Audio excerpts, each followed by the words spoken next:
Mindezt jogkövető módon. Azt kérjük, hogy törvény által államalkotó tényezőként ismerjék el a magyar közösséget. Azt kérjük, hogy törvény által garantálják az autonómiát.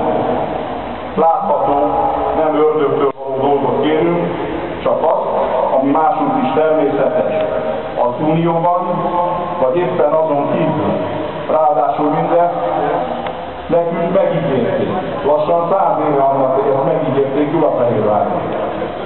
Azok számára, akik a nyilatkozatot szerkesztették, természetes volt, hogy az autonómia nem a veszély forrása, hanem éppen a probléma megoldása.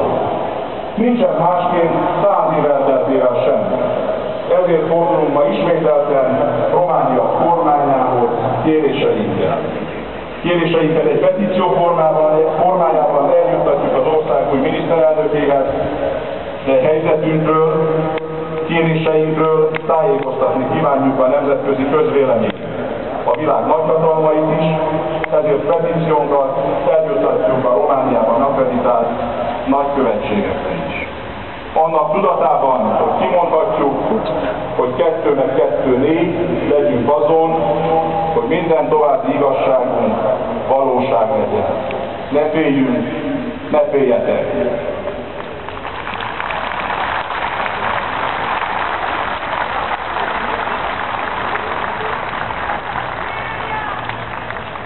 Köszönöm szépen, és ha megengedik, akkor